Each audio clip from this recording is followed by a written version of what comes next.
ಖಂಡಿತ ಬನ್ನಿ. ನೀವು ಈಗ ನಾನ್ ಹೇಳ್ದೆ ಅನ್ನೋದನ್ನ ಇದ್ ಮಾಡ್ಬಿಡಿ. ಈಗ ನಂದು ಯಾರಾದ್ರೂ ಮುಂದೆ ನೋಡಿದ್ರು, ನಾನು ತುಂಬಾ ಜನದ್ ನೋಡಿದೀನಿ, ಬಟ್ ನಾನ್ ನೋಡಿ ಬರ್ಲಿಲ್ಲ.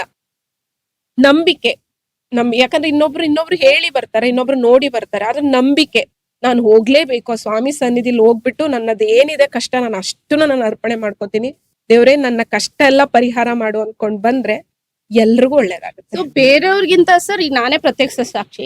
ಯಾಕಂದ್ರೆ ನಾನು 4 ವರ್ಷ ಇವಳು ಸ್ಟಾರ್ಟ್ ಮಾಡ್ದಾಗ್ಲೇನೆ ನನಗೂ ಹೇಳಿದ್ದು, ಅಕ್ಕ ಬನ್ನಿ ಮಾಡೋಣ ಇಬ್ರು, ಏನಿದೆ ಫ್ಯಾಮಿಲಿ ಪ್ರಾಬ್ಲಮ್ಸ್ ಗಳಿರ್ಬೋದು, ನಮ್ದೊಂದು ಬಿಸ್ನೆಸ್. ಈಗ ನಾನು ಬ್ಯಾಂಕಿಂಗ್ ಫೀಲ್ಡ್ ಅಲ್ಲಿ ವರ್ಕ್ ಮಾಡ್ತಾ ಇರೋದ್ರಿಂದ ಬ್ಯಾಂಕಿಂಗ್ ದ್ರಲ್ಲಿ ನಿನ್ಗೆ ಕೆಲಸದಲ್ಲೆಲ್ಲ ಸಿಕ್ಕಾಬಟ್ಟೆ ನನ್ಗೆ ಇರಿಟೇಷನ್ ಆಗ್ತದೆ. ತುಂಬಾ ಇದಾಗಿತ್ತು ಸರ್ ನನ್ಗೆ.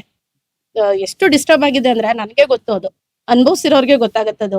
ಇವ್ರು ಎಷ್ಟು ಸರಿ ಹೇಳಿದ್ರು ನೆಕ್ಸ್ಟ್ ವಾರ ನೋಡೋಣ. ಸೊ ಇದೇನೆ ನೆಕ್ಸ್ಟ್ ಬರೋರ್ಗುನು ನಮ್ ಮಾತೆ ಕೇಳಿರ್ಬೋದು, ಅಥವಾ ಅವ್ರಿಗೆ ಗೊತ್ತಿರೋರು ಯಾರಾದ್ರೂ ಹೇಳಿರ್ಬೋದು ಅದನ್ನ. ಹಿಂಗ್ ಹೋಗಿ ನೀವ್ ಆ ಕ್ಷೇತ್ರಕ್ಕೆ ಹೋಗಿ ನಿಜವಾಗ್ಲೂ ನಿಮ್ಗೆ ಒಳ್ಳೇದಾಗುತ್ತೆ. ಹೇಳಿದ ತಕ್ಷಣ ಬರಲ್ಲ, ಒಪ್ಕೊಂತೀನಿ, ಮನಸ್ಥಿತಿಗಂತೂ ಬರಲ್ಲ. ಬಟ್ ಒಂದು ಸರಿ ಹೋಗೋಣ, ಆ ಕ್ಷೇತ್ರಕ್ಕೆ ಹೋಗಿ ರಾಯರ್ನ ನೋಡ್ಕೊಂಡ್ ಬರೋಣ, ರಾಯರ ದರ್ಶನ ಮಾಡ್ಕೊಂಡ್ ಬರೋಣ ಅಂತ ಒಂದ್ಸರಿ ಮನ್ಸಲ್ಲಿ ಅನ್ಕೊಂಡ್ರೆ ಆ ರಾಯರು ಯಾವ ರೂಪದಲ್ಲಾದ್ರೂ ಕರ್ಸ್ಕೊಂತಾರೆ ಸರ್. ಅದಕ್ಕೆ ಪ್ರತ್ಯಕ್ಷ ಸಾಕ್ಷಿ ನಾನೇ. 3ನೇ ವಾರದಿಂದ ಬಂದು ಇವಾಗ 4ನೇ ವಾರಕ್ಕೆ ಕೊನೆಗೆ ದರ್ಶನ ಮಾಡ್ಕೊಂಡು ಹೋಗ್ತಾ ಇದೀನಿ. ಬಂದ್ರೆ ಕಷ್ಟಗಳೆಲ್ಲ ಪರಿಹಾರ ಆಗುತ್ತೆ ಸರ್. ಕಷ್ಟಗಳು ಅಂತಂದ್ರೆ ಇವಾಗ ಕೆಲವು ಕಷ್ಟಗಳೆಲ್ಲ ನಾವೇ ಮಾಡ್ಕೊಂಡಿರೋದು.